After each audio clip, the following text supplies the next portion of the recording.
नमस्कार मंडळी, कसे आहात? मजेत ना? आज पुन्हा एकदा मी तुमच्यासाठी एक छान अशी रेसिपी घेऊन आलेली आहे. मॉम्स किचनमध्ये तुमचं मनापासून खूप खूप खूप स्वागत आहे. तर आपण इथे हे बघा 2-3 हिरव्या मिरच्या, 5-6 लसणाच्या पाकळ्या, 3 टोमॅटो, 2 कांदे आणि 1 गाजर असं घेतलेलं आहे. आता आपण इथे हिरवी मिरची आणि लसूण आणि हे टोमॅटो आपण ह्याच्यात कापून घेऊया आणि आपल्याला ह्याची अशी प्युरी बनवायची आहे. अशा प्रकारे तुम्ही हे नाश्त्याला किंवा संध्याकाळच्या वेळेला जर तुम्हाला जेवण बनवायचं कंटाळा आला असेल तर हे नक्की करून बघा.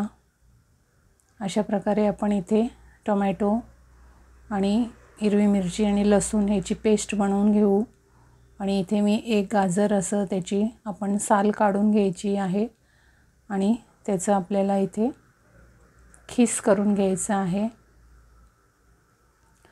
खूपच टेस्टी असं आणि सॉफ्ट असे हे पोळ्या लागतात खायला. हे बघा, अशा प्रकारे आपण इथे गाजर खिसून घेतलेलं आहे.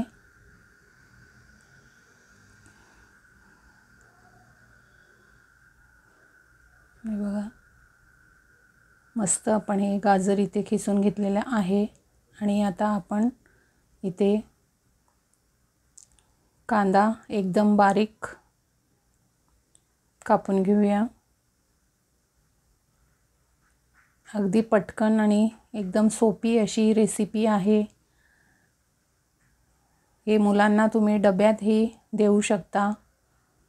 हे थंड झाले तरी खूपच असं छान मस्त लागतात.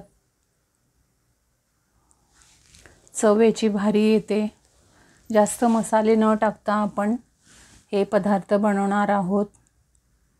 अशा प्रकारे आपण हे कांदे एकदम असे बारीक चॉप करून घेतलेले आहेत.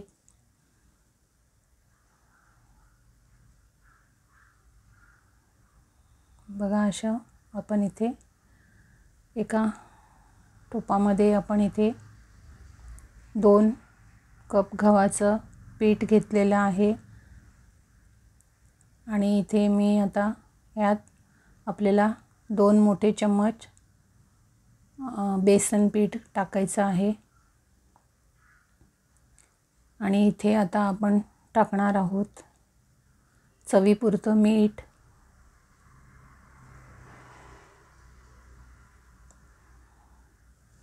थोडीशी हळद आणि तिखट आवडीनुसार तुम्ही इथे तिखट टाका.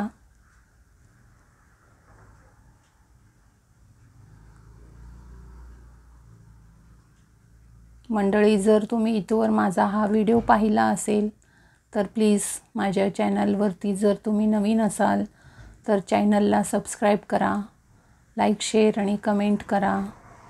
म्हणजे असे छान छान पदार्थ मी तुमच्यासाठी घेऊन येईन. हे बघा, जे आपण प्युरी टोमॅटोची बनवून घेतलेली होती ते ह्यात टाकलेलं आहे.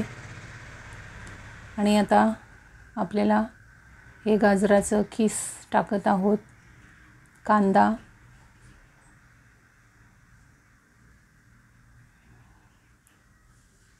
आणि इथे आता आपण पाणी थोडं थोडं टाकून हे छान असं आपण बॅटर तयार करून घेऊया.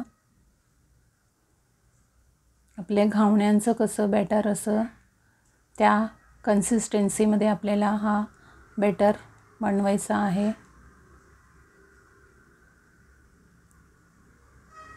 हे बघा मंडळी, आता आपण इथे यात टाकणार आहोत कोथिंबीर.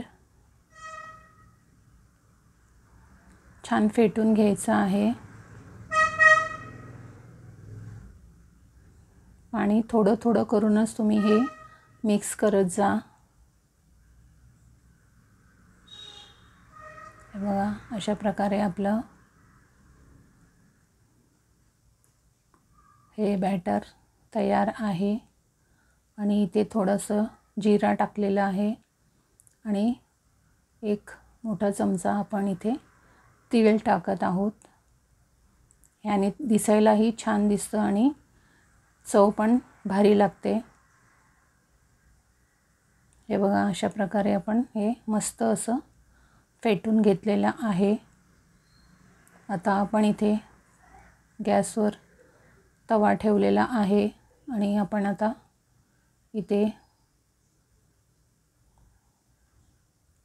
तेल लावलेलं आहे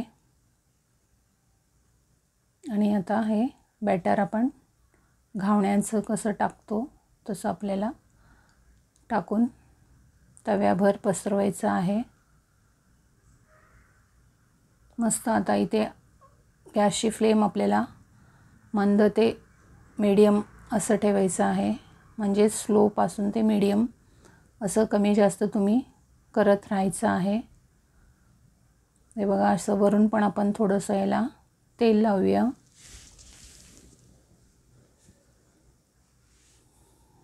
एककड छान असं भाजून झालं की आपण दुसरी साईड ही याची भाजून घेऊया। हे बघा वाव किती छान असं दिसत आहे, तुम्ही बघता इथे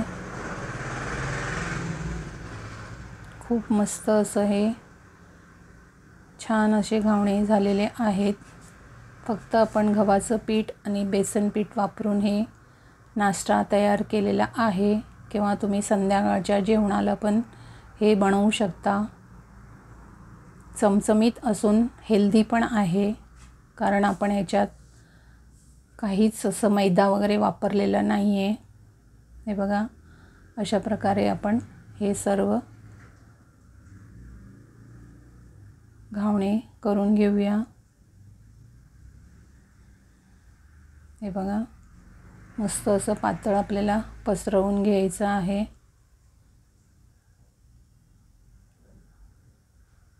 कधीही घावण डोसा टाकताना आपण गॅसची फ्लेम स्लो करायची, मग नंतर मीडियम ठेवायचं, असं कमी जास्त करूनच घ्यायचं आहे आपल्याला।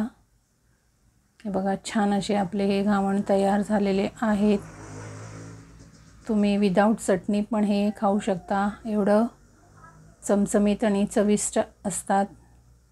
इथे मी नारळाची चटणी सोबत सर्व करत आहे। मंडळी असेच छान छान खात राहा, नेहमी आनंदी राहा, नेहमी हसत राहा। Take care, bye bye, see you again.